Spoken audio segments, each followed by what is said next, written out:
Hello and welcome back everybody. It's Complicated Relationships Reddit Stories. Hope you guys are safe and healthy. Now let's see what the story is about today. Well, let me see. In today's story, OP says, wife cheated. I filed for divorce when I found out. Well, where to begin?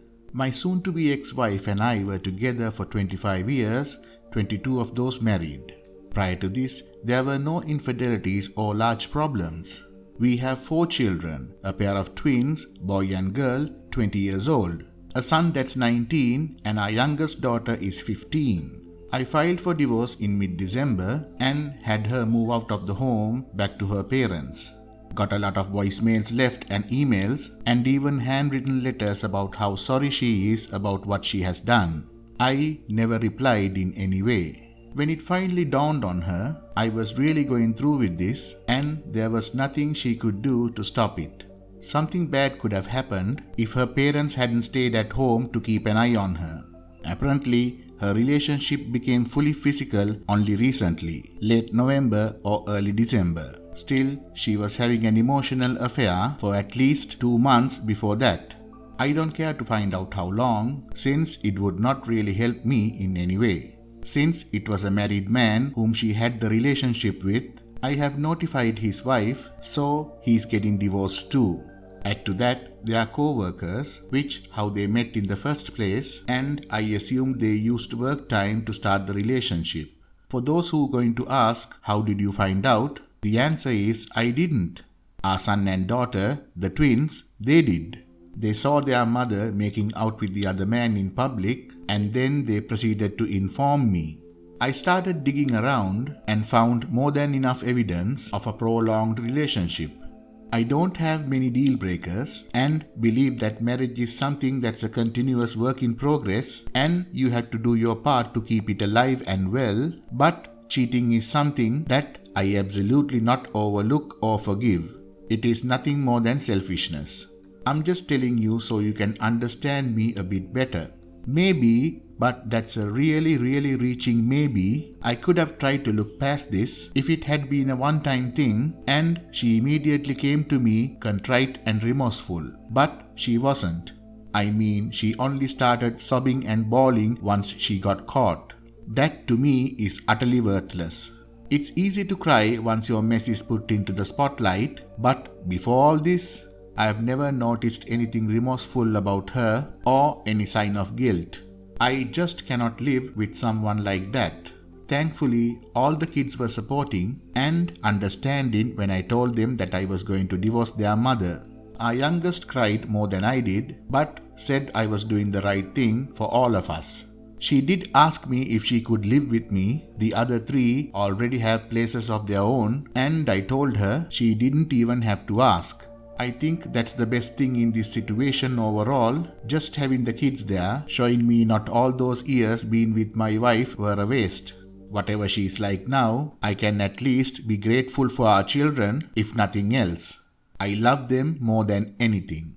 Unfortunately, nearly everyone we know, barring the friends who were my friends before they became the families, are trying to get me to stop the divorce and talk to her.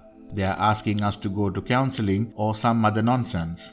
Needless to say, all those people in my list, I have cut all forms of communication with them. Sadly, that includes the in-laws, whom I really loved before all this happened, since I'm an orphan myself and saw them as the family I never had. They tried getting to me through their grandkids, which has soured them on visiting their grandparents in the near future. The kids tell me they love them, but they just cannot be around them at this time because they were being so overbearing. They have also chosen to distance themselves from their mother, though they are still in touch, obviously. I'm in therapy myself, going through some counseling because for all that's happened. When I look back at finding out about this, I see the lack of rage and hurt is very worrying. My counselor says I have numbed myself on purpose to help me to get through this easier. Before all this, if anyone asked me how I felt about my marriage and my wife, I would probably tell them I was happy as I could be with a big smile on my face. I'm not happy that she realized how much she ruined our lives, but I'm not feeling any sort of empathy either. I can't. It's just that I look at the situation and think, yes, and how is that any concern of mine? I'm not like that. Or at least I don't think I was like that before all of this. My therapist assures me that the numbness will pass, it is part of the healing process, but here we are more than a month later and I still feel nothing about what happened. I'm honestly not sure if that is good or bad, I'll just have to wait and see. As to the rest of my life, the friends that stayed true to me aren't letting me spend much time alone. They understand that I do need some time for myself every now and then, but they don't want me to be alone all the time. It all seems so different now, you know. Now my main concern here is about our kids. For now, they are keeping away from her of their own free choice. I did not talk bad to them against their mother or anything of that sort. They just don't want to talk to her much at all. Our youngest has been hit the hardest by her mother's choices, and I have been thinking maybe having her go for some therapy too if we cannot resolve this on our own. This is what really bothers me about the whole thing, that our children reacted so severely to their mother's bad choices. I'll be lying if I said I wasn't glad that they reacted negatively to it, because it goes to show that they understand that infidelity is no small matter and that it can, like it has for us, end marriages and families. But I'm worried about long term. Will they get over this? Will they eventually form a tangible relationship with their mother? Will they heal? End of the story. Well, OP, what I want to say is that you're a great dad and a solid all-around guy. I know you're worried about how you're processing this emotionally, but you're doing the right thing by being in therapy, and I'm pretty sure that it will work out for you in the end. And now, let's listen to the comments. Nashelle says, just talk to them, have an honest conversation. Sit them down and explain to them that you want to know how they are handling the situation. Nothing they feel will hurt your feelings, but you want to make sure that they are all right. Your kids are all pretty much adults, even your youngest is old enough to know what's going on. So approach this pragmatically as if you are dealing with an adult. Also, good on you for not going back to her. No contact is the way to go.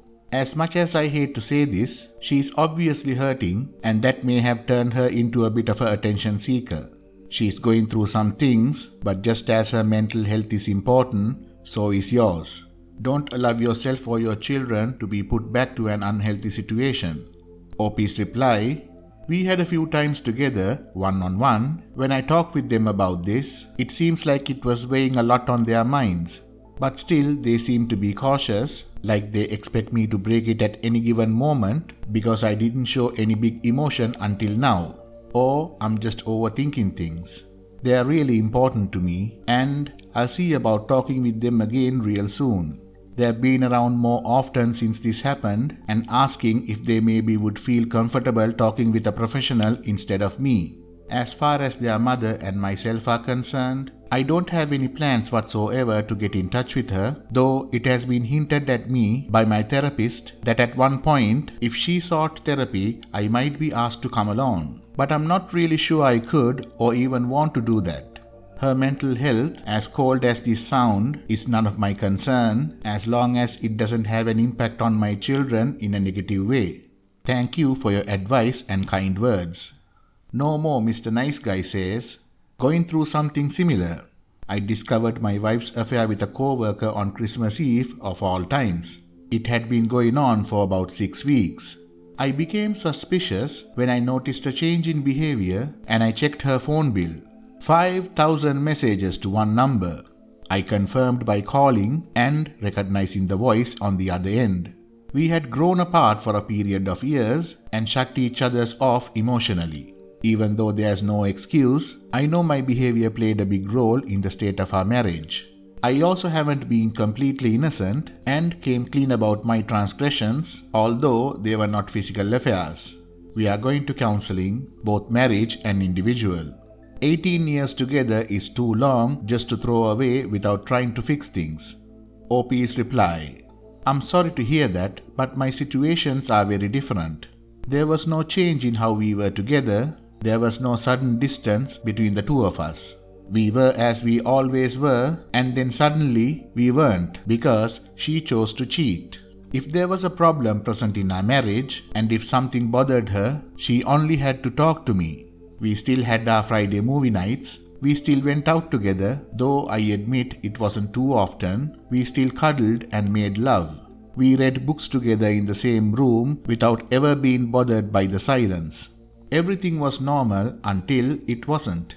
I can understand that you might have had a big role, as you say, that played in the state of your marriage, but it is both of your responsibilities to bring whatever issues you had to the fore to discuss and resolve them. I'm perfectly capable of accepting that some people can move forward from that and work on their marriage. I'm simply not one of those people, nor I have ever been. That's all. Yeah, 18 years together is a long time, I agree. 25 years is even longer. So, what am I to make of it when she throws 25 years together for no good reason, or at least no reason that I was aware of? I hope that you and your wife can make the best of what's going on with you. I sincerely hope that you can make it better. For me, that is not an option. End of the story. Please like, comment and share the video if you enjoyed it. Also, subscribe to the channel and hit the bell icon so you will be notified when we upload the next video. Take care.